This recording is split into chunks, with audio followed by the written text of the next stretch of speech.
So the focus for today's Let's Talk is on identifying systemic bias and racism, and kind of just to discuss how companies can eradicate it from society through entrepreneurship and social activism. Our special guest today is serial entrepreneur Melissa Bradley, co-founder of Ureeka, and the managing partner of 1863. She's a co-founder of Sidecar Social Finance and adjunct faculty at Georgetown University. For those new to Let's Talk, there's one singular purpose of these Let's Talk calls. They're born from the pandemic in a lot of ways, and we were created to create an environment where participants can support each other wholeheartedly during this global crisis and beyond. So more than ever, we need to come together as a community to support and uplift each other. So about Let's Talk, there's no presentation, no talking heads. This is an open discussion where the group supports each other wholeheartedly. So if you can, please turn on your videos once again to the gallery mode, and we're going to do a quick exercise. For this next activity, top right-hand side, as I mentioned, make sure you're on gallery. We always start our calls with a series of questions. Today, we're going to do a quick check your privilege challenge. Many of you might have seen this on social media. It's a slight modification from the one Kenya Buddy created on TikTok. So please put your 10 fingers up. I'm going to ask you a series of 12 statements, okay? And you're going to put your finger down if it applies to you.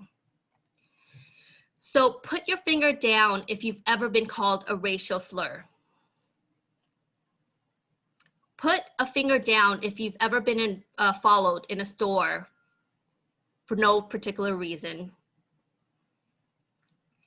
Put a finger down if someone has crossed the street to avoid passing you.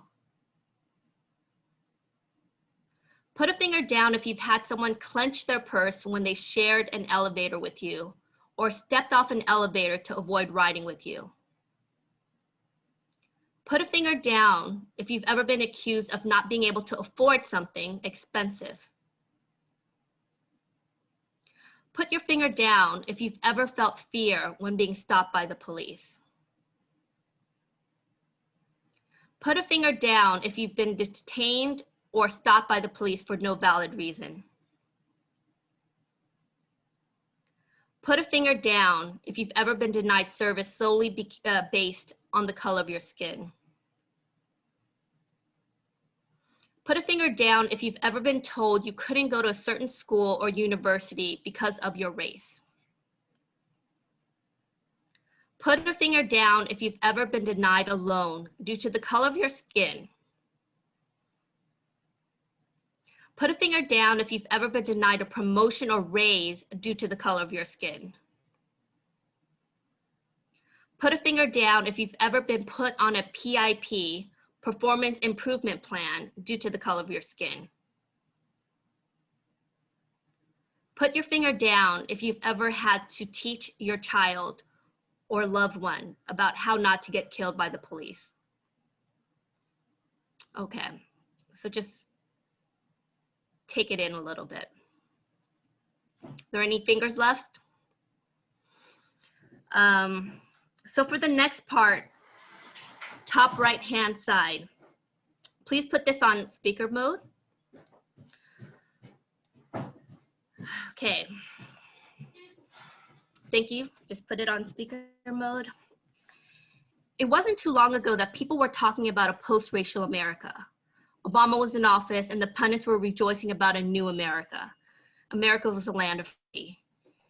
The thing is, racism never went away. The presence of a Black president, media mogul, or celebrity cannot reverse centuries of racial injustice. Why? Racism is in every level of our society in ways that are many times assiduous and subtle, and sometimes not that subtle. In fact, it recently hit close to home for my husband and I. Yesterday, and I'm going to share a screen if you guys don't mind. And some of you guys might have seen this. Oh, my husband just stopped by picking up our daughter. He was supposed to do the survey with me, but he was late. So I'm going to show you my screen right now. Can you guys see my screen? So yesterday, these t-shirts were dropped off on the doorsteps in my neighborhood of some of the Asian and Black neighbors in my community in Dobbs Ferry. Westchester, very liberal. I won't read the whole thing, but here's a snippet. You came from there because you didn't like there, and now you want to change here to be like there. We are not racist, phobic, or anti-whatever you are. We simply like here the way it is, and many of us were actually born here and stayed because it is not like there. And so we just got this all happened yesterday. We've been just kind of processing it. You know, it's funny because I don't think I've felt this way in a long time, where it was kind of like a personal attack. For no particular reason. It kind of harkened me to my days growing up in Inglewood, California, and Hawthorne back in the 70s and 80s. You know, pretty much weekly, my family was often told to go back where you came from. Outright racism has been on the rise since 2016. Anti-immigration rhetoric, xenophobia, police brutality towards Black and Brown communities. American as a whole has condemned these forms of racism. But systematic racism is different. Systematic racism infects the very structure of our society. It's less about violence or burning cross than the everyday decisions made by people who would not consider themselves as racist. And essentially, people like you and me. As sociologist Eduardo Bonilla-Silva has said, the main problem nowadays is not the folks with the hood, but it's the folks dressed in suits. Systematic racism persists in our education system, our businesses, our courthouse, police departments, lending practices, and the list goes on. Systemic racism is pervasive and creates generational disparity as it impacts generations of people of color through putting barriers to wealth building through unfair lending practices, biases in hiring in the workforce. It impacts families and communities of color through mass incarceration for small offenses like having an ounce of marijuana.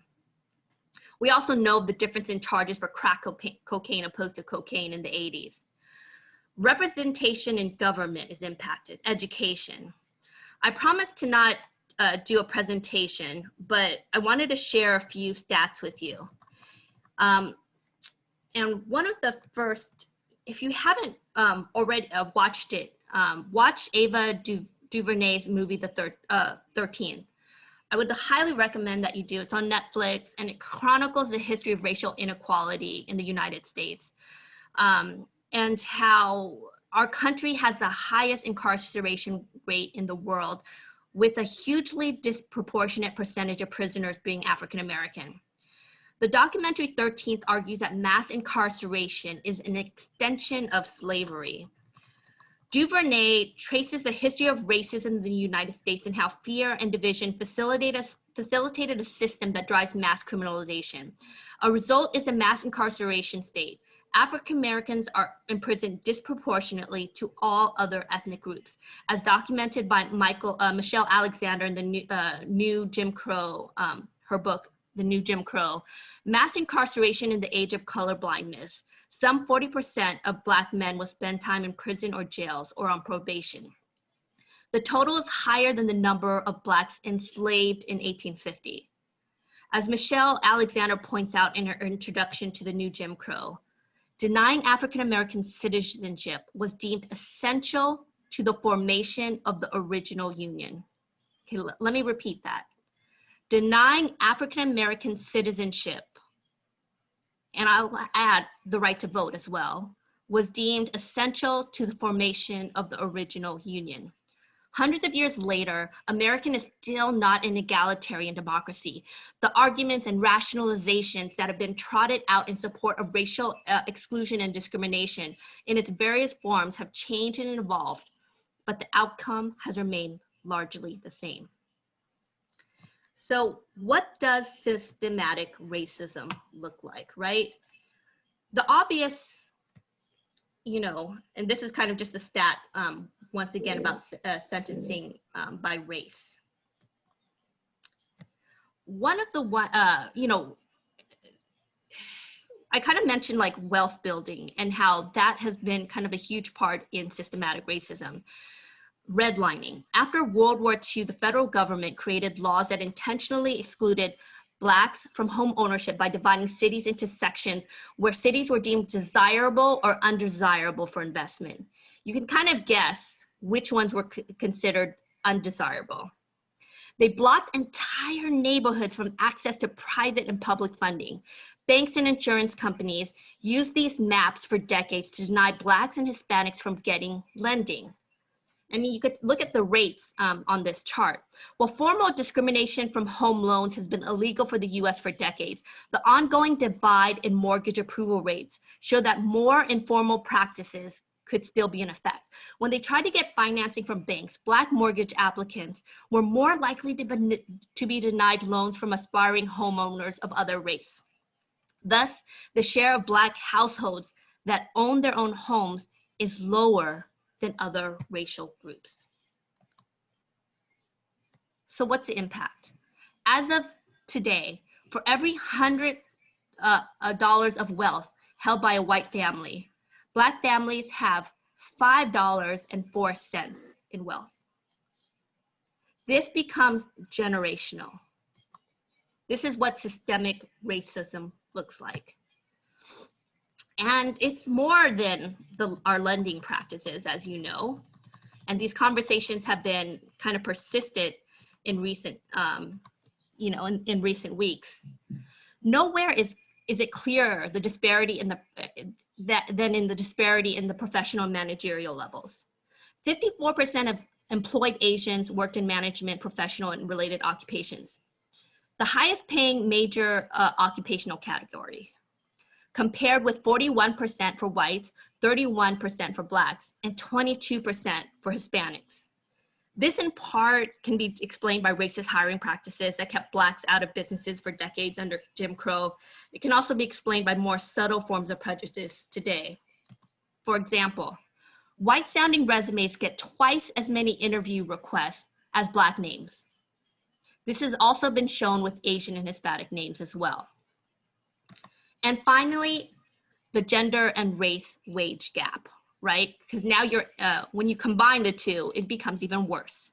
Black women have to work 226 extra days to earn what a typical white man earned the previous year. For Hispanic women, it's 307 days. Let me repeat that. Hispanic women have to work an extra 307 days to make what a typical white man earned in the previous year. So what can we do about it? Of course, we're not going to be able to dismantle systemic racism on this call, but I'd like to kind of start a dialogue. And I'd like to showcase some of the people like Melissa who are doing things to kind of slowly dismantle systematic racism. And you do this by being an anti-racist. Anti-racism is the active process of identifying and eliminating racism by changing systems, organization structures, policies and practices and attitudes so that the power is redistributed and shared equitably. It's important to know that becoming an anti-racist means you are committing an active analysis of all aspects of your life. It would be counterproductive to do this in the workforce, just to go home and perpetuate racist actions and beliefs. So without further ado, I'd like to introduce you to the amazing Melissa Bradley. Melissa is a co-founder of the venture-backed Ureeka, a community. Oh, and let me actually stop sharing for a second. Okay. Melissa is a co-founder of venture-backed Ureeka, a community where small businesses can gain unprecedented access to expertise needed to grow businesses. The Ureeka mission is to democratize economic opportunities by enabling communities and by reducing the costs and risks associated with growing a small to medium business. She's also a founder and managing partner of 1863 Ventures, a business development program that accelerates new majority entrepreneurs from high potential to high growth. In this role, she created a community of over 10,000 new majority entrepreneurs in 3 years. Melissa also serves as an advisor for New Voices Foundation and the New Voices Fund, as well as the Halcyon Fund. Melissa is a former co-chair, National Advisory Council for Innovation and Entrepreneurship, and was recently named one of the most entrepreneurial women investors in 2018. So Melissa, I was watching a podcast you were recently on, and you mentioned how when you were first starting out as an entrepreneur, you were denied loan after loan. In many ways, your ventures from 1863 venture to Ureeka has all centered around empowering the disenfranchised. Tell us a little bit more about your journey and how businesses and entrepreneurs can dismantle systematic racism. I think what I find so fascinating about your model is that you're changing thousands of lives, thousands of small businesses, BIPOC, business owners, and it's changing generational wealth, because now these business owners who are succeeding now can give to their children. Their children can go to college, create businesses, and you truly are creating generational wealth in communities of color. So can you tell us a little bit more about your journey and kind of how you came up with these ideas? Sure. Well, first of all, thank you. I am humbled to be amongst this group. I was tracking how many people had any fingers left, and good for you if you had any fingers left. I think I went out early, but that is kind of symptomatic of why I am where I am. So a couple of data points, and then I'll be more explicit in my response to your question. So in addition to the data that you shared, I had always had a hunch of two things growing up. One, that luckily, I was blessed to have a mom who made sure there were people in my lives to make sure I read, and didn't just read what was given to me in class, but read the historical bibliographies and memoirs of successful Black people, and realized that there is a generational history amongst Black Americans around entrepreneurship and wealth creation. Obviously, because of recent television shows and other events, many more people are familiar with Tulsa, but that is just one of many inflection points that reflect the wealth that has been created by Black people in this country, and yet very quickly eradicated because of racist policies, racist people, racist protests. And so I was always struck by the fact that while I went to a predominantly white school, private school, was bused to school, and saw wealth mostly concentrated in the hands of white folks, I realized that there were moments in time where we had that wealth as well, and was determined, is probably the best word, to figure out how I could get that. And not just because I wanted to be wealthy, but I saw the distinction of those who had and those who hadn't in housing choices, in education choices, in life choices, and realized that money should not be the only barrier or determinant of how and what my future looks like. And certainly now that I have kids, definitely that should not be the determinant. The second thing is that if hard work, as we're taught, was the determinant of success, then I just couldn't understand why there were not more people in my lives who were Black people, who had 5, 6, 7 jobs, who were not doing better off. So if I'm doing what I'm supposed to be told and I'm not getting the same results, then something is systemically wrong. So those were two primary drivers for me. And I should say that in order for me to be able to go to that school, one, I got a scholarship. And I'm proud of that. And two, my mom worked 2 jobs. She was a comptroller during the day, and she cleaned houses on the weekend. And this is the 70s and the 80s. And so, people are like, well, who does that anymore? My mom was a domestic worker. And so every Saturday I would see this stark contrast. And that became a driver for me, because I realized the kids I went to school with and the kids who were in the homes that my mom cleaned were no necessarily smarter than me. Certainly weren't necessarily reading or doing all those things you're supposed to do, but they clearly were going to have a better path than me, all because their parents were wealthy. As I grew up and I was able to be fortunate enough to go to college and get an MBA and be successful and all that kind of stuff, I thought that education was going to be my key to doing something different. And you alluded to a story earlier where I went to the SBA and I had a business plan. I thought it was a great business plan. I had prior professors look at it. It was a financial services company. And I literally had the woman say to me, I'm not going to give you a loan for 3 reasons. Now, I'm pretty proactive, and I'm a Capricorn, a January Capricorn, so I don't take no for an answer. And so I said, well, tell me what those 3 things are and I'll change them. And some may have heard this story. And the first thing they said was, you're a woman. And I was like, well, I can't change that. Then they said, well, you're Black. And I was like, well, I can't change that. And then they said, you're in debt. And I was like, well, no shit, Sherlock, because I just graduated from Georgetown. And so of course I'm in debt, but like, what does that got to do with my ability to run a business? Needless to say, I did not get the loan. But it said to me that there was literally an existence of explicit bias further exacerbated in the systems that are supposed to course correct my trajectory in a positive way, i.e. the government. I was like, I am just screwed all the way over, and hopefully I'm not offending anybody with my use of language. So that was really the driving factor for me to say, like, this is ridiculous. Like, I hated working for other people because they were going to tell me when I got promoted. Clearly, the government and others were trying to tell me what I was good and not good at. And so entrepreneurship really became the only path, and I was driven by a desire to prove them wrong. And luckily, I put together a business. I didn't get the loan, but I cobbled the business together anyway. I made a pivot going from individual to institutional, basically B2C to B2B. The company was a huge success, and I sold it 18 months later. And that was a moment where I knew that I had accumulated some wealth and that I had to do things differently for myself and for anybody else who was going to come behind me. So I started becoming an angel investor. I immediately started a venture capital firm so that no one would experience what I experienced.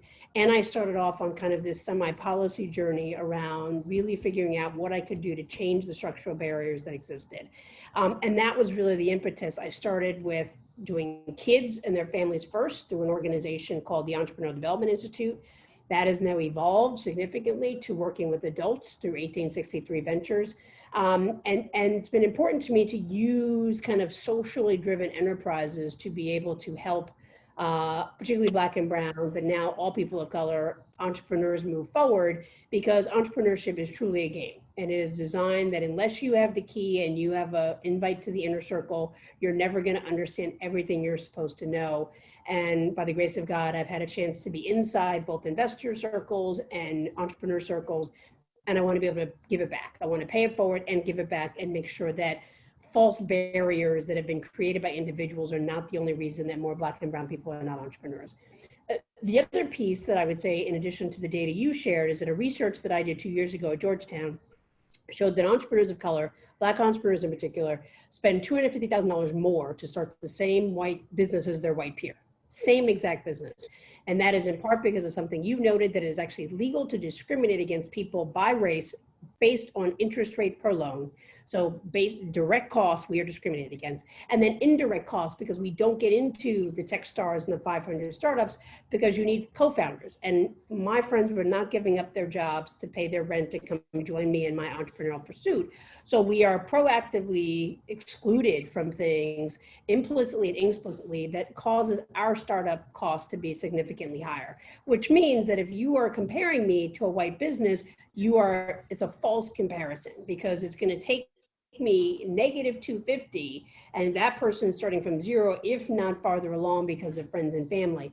And so that is really what were some of the key drivers for me. And then getting to Ureeka, there was a recognition after having several for-profits and then diving into the nonprofit sector. The social sector is no less biased or racist.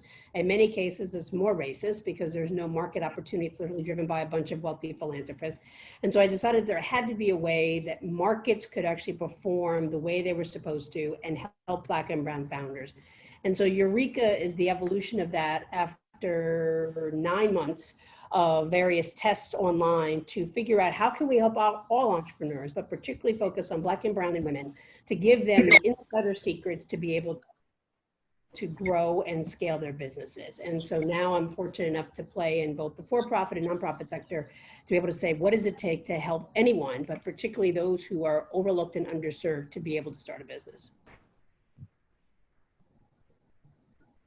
And how could, I mean, I guess before I ask this question, that challenge that shift you had from getting no's, for those on this call, there's a lot of kind of institutional challenges in terms of starting a business or starting a program that might deal with either systemic bias or creating a business, whatnot.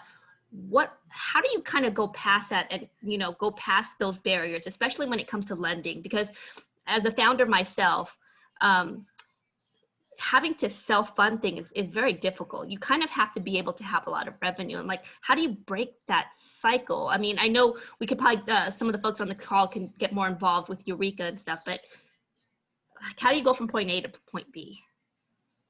It's tough. I mean, I would say that, persistence, but that seems quite trite, to be honest with you, but that is what it takes. And I would say, luckily, for better or for worse, there are many alternative lenders that have come into play. So at 1863, for example, we've created a revenue-based financing fund. So we throw out all that typical stuff that people have that it typically takes to get a loan, and look at the entrepreneur and look at the company and look at the sector and look at growth trajectories. The problem is that the system is based on past precedent. And if you never get a chance, then you never have past precedent. So there has been a flurry, certainly post the death of George Floyd, of alternative, financiers that have stepped up. There has been more disposable income now given to Black banks and CDFIs, which was not the case. Because typically, for example, I live in DC, there are no banks in parts of the city. I mean, just like there's also no broadband in parts of the city. And I think people are perplexed by that. But if there is no institution for me to go to, then where do you expect me to go? And how do I even begin to get that history? But if you were to ask the payday lender on the corner, not because that's my preferred choice, but it's the only option for me to cash my paycheck, or you to ask me some fintech platform that I'm getting my check deposited, I probably would be an outstanding candidate to be able to get a loan. But somehow we don't require people to do that. So I think looking at alternatives beyond banks, provided they're not predatory. And then I would say there's been a movement for a long time, but there's some renewed interest now as we approach election time to look at alternative financing scores. So we have something called FICO, or credit scores. If we are able to look at alternatives and recognizing that what I prioritize, since I am a parent and I have 6 kids, it's going to be very different than what you prioritize, or what Dwana prioritizes, or Natalie, and I'm just reading names that I see. And so it's somewhat unfair that we say we're all the same and we should all perform the same. And I think that the challenge we have is, in the world of scale and capitalism, we live and die by the margins of error that exist beyond who has defined the norm. And let's be clear, Black and brown or any other people of color have never been defined as the norm, and that causes many of the systemic barriers that we see now. Yeah, no, that's so true. I mean, I think what you're doing is so amazing. For those on the phone, I put the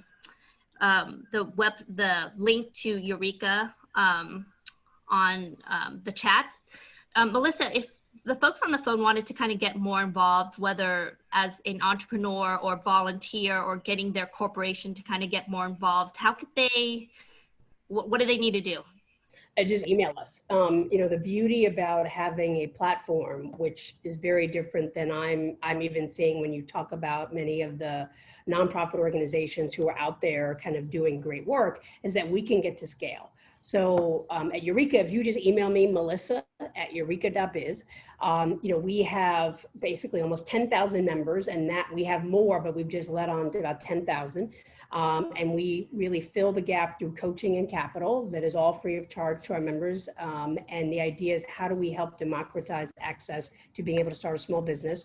For companies, I'm privileged to say we've given that over $15 million so far, because we have done the grant program for WeWork, for Salesforce, and for Facebook, and we have many more coming online. Then we run our own Ureeka Connect program, because we get how important financing is. And then, if anybody, we have coaches, we actually pay our coaches. So if folks on this call feel like they have an expertise, we are always looking for experts who have a couple of hours. You get paid to be able to coach the entrepreneurs on the platform. As you were introducing some folks in the beginning, it was awesome to hear, because our 2 biggest areas are get financing and grow customers. Mm-hmm. So we have a lot of coaches who know the inside tricks of IG and Shopify and how to market, because that's the one area that entrepreneurs oftentimes don't get a chance to focus on, because getting to know your customer takes so long. Exactly. Oh my gosh. Well, thank you so much, Melissa. That was so powerful. I mean, I'm so excited what you do. And I've actually gone through some of the Ureeka programming, and they were so well done. And, I wish I had experienced it when I was first starting out. It would have helped me so much. So we're going to do a quick lightning round. I'm going to call on a few people who in our community who have been doing their part in dismantling systematic racism, like Melissa. And I'm just going to give them 2 to 3 minutes. The analogy I like to use is this. We are all like raindrops. Each drop seems small and inconsequential. But when we combine all of these efforts, we become the ocean. And the ocean creates powerful, strong ripples that become huge waves of change in the world. So Elliot, if you could just kind of unmute yourself. Elliot, as I mentioned, was the head of growth and community at the ANA Education Foundation and author of My Entrepreneurial Confession. So Elliot, I know during the beginning of the pandemic, we had conversations about the unrelentless racism towards Asian Americans, you know, mainly because of the connection from Trump with, you know, the COVID-19 with the Asian race in a lot of ways. And you did something about it. Elliot, can you kind of tell the group a little bit about what you did? Because I think it was really powerful. Yeah, thanks, Len. So I read that article in March.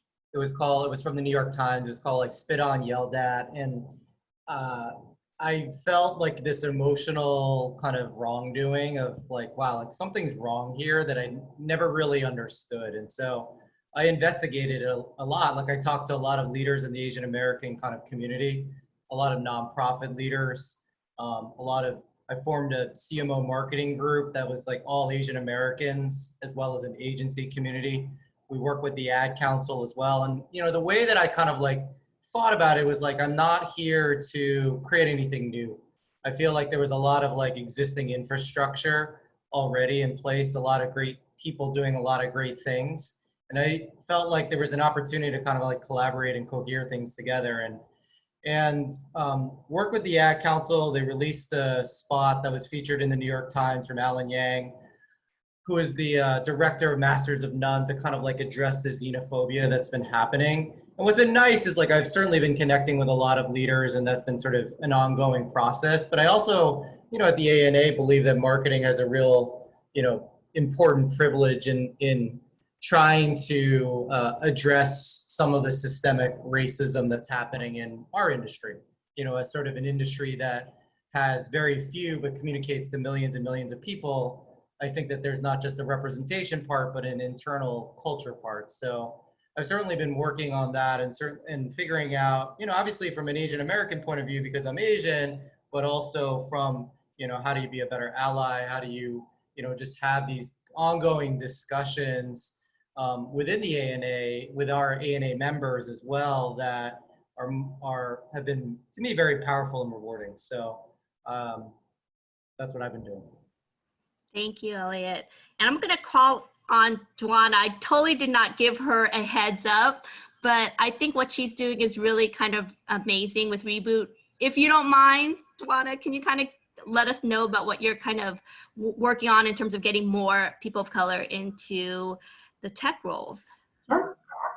So Reboot Representation was born the fall of 2018 after a report that was produced that summer between Pivotal Ventures, which is Melinda Gates' incubation nonprofit organization, and McKinsey did a survey of 32 technology companies to find out what they were doing with their CSR and philanthropic dollars related to women in tech.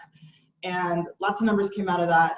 Some that are worth noting is that those organizations were spending about 5% of their CSR dollars on women in tech, and they were spending less than 0.1% on women of color in tech.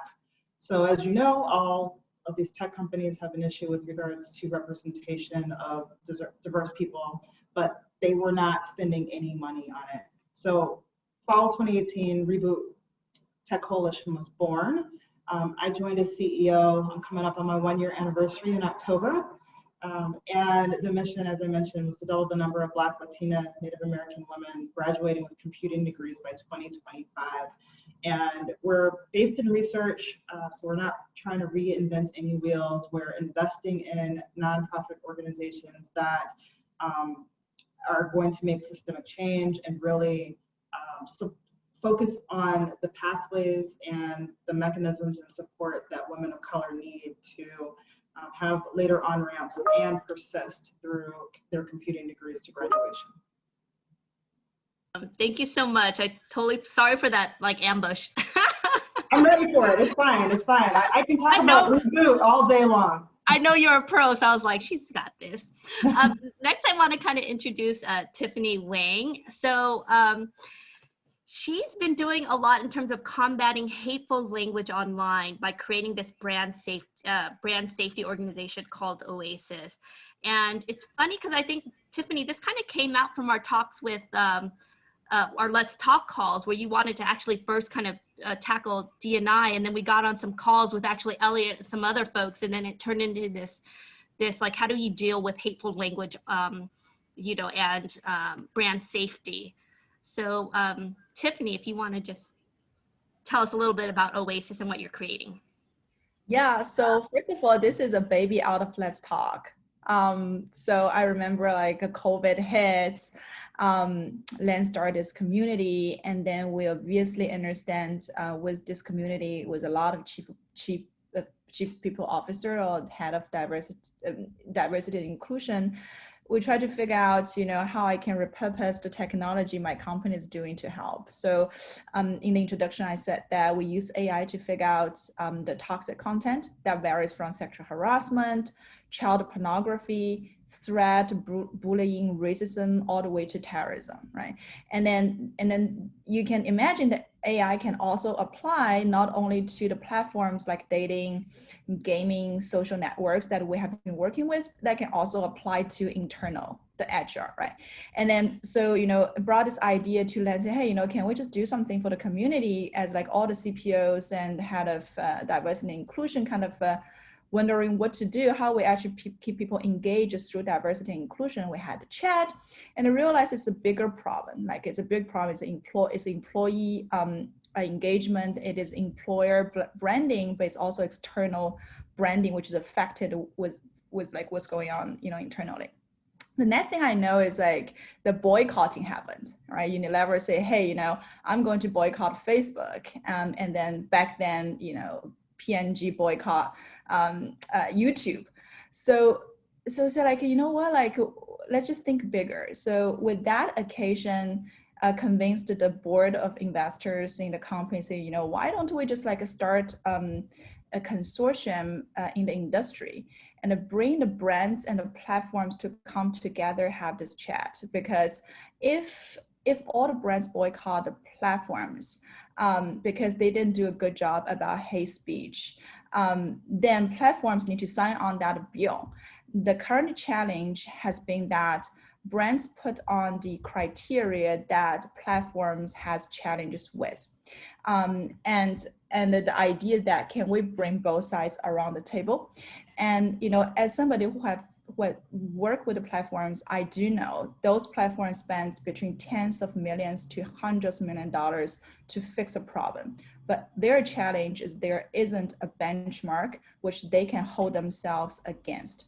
So we start this consortium, you know, get a lot of advice from Len. You know, we had chat with Elliot, you know, both like masterminds about getting kind of industry standards, and the association happen. So we actually plan to launch mid-September. We get initial gaming and dating social platforms sign up. And then we found great founding advisors, you know, like Len, I'm chatting with Elliot, but also like the 17-year champion of esports, you know, for French embassy. All those folks are coming on board to fight this battle together with us, so that we have a standard that everybody can hold themselves against to reduce hate speech, racism, etc. Thank you so much, Tiffany. So the next part, I'm actually going to break you out into groups. We're probably only going to have time to do one group, but I think we're going to do like some bigger groups. Going to introduce yourself, name, company, or previous roles, and you know, just a reminder, whatever happens in these rooms are private. So what's said in the room stays in the room. We aren't recording anything in the breakout rooms. So the question I have for you is you introduce yourself and then you kind of maybe ask the question, what is the one thing you can do to tackle systemic bias or racism in your community, family, or business? And I just want you to kind of remember that analogy of the raindrops, right? You're alone, we're not going to be able to tackle systemic racism. That's just not possible. But what is the little raindrop move that you can do? Whether it's joining your PTA, starting a business, creating a community of change makers. What's the one thing you can do to really tackle systemic racism? And so I'm going to break you out into groups. I will see you on the other side. Martina, did you want to add anything? I was just sharing with our group that obviously I've just shared my screen now, that I think it's really important that we share a solution more so than, I mean, I understand that, you know, everybody wants to kind of express their feelings and get their emotions out, but I think when we approach it collectively, from a point of how can we resolve this, how can we attack this from the bottom up, I think that would be a great way for us to kind of work together. And I was saying that I work with a technology company where we actually eliminate unconscious bias in the hiring process. And it's done through surveys. And so I feel really good about, you know, what we stand for. Obviously, when you look at me, you wouldn't know anything about my diversity, but I came to this country without being able to speak English. I was picked on, I was called very bad names. I was called a Nazi because of my accent. And so I've learned to perfect it. But again, you know, so we all experience, unfortunately, some type of bias or judgment, no matter what. We can't judge by what we look like, right? And I think if we all come together as a group, we unite and figure out ways that little by little, kind of your motto, that, you know, one little raindrop at a time, right?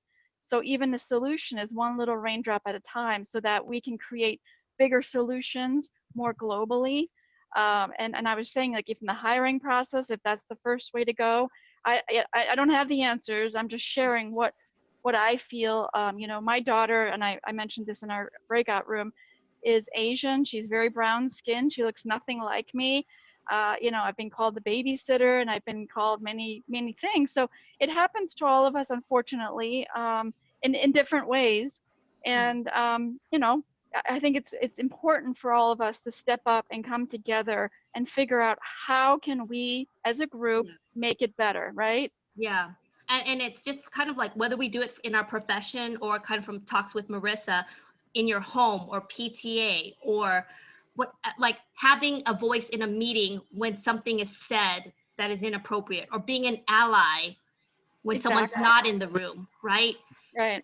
Be the raindrop, whatever you can. Everyone on this call, sometimes we don't do things because we don't feel like we can tackle such a big issue. Alone, we can only do so much, but together is when we can really start moving mountains. So be that raindrops. If all of us are raindrops, we can really make a huge impact. So thank you so much. We have another Let's Talk in 2 weeks. I'm also going to have recordings of this within 24 hours. Thank you so much for making it, guys. See you at the next. Good luck, Felicia. Thanks, Lynn. Thank you. Bye. Thank you. You. Thanks. Bye. Bye-bye.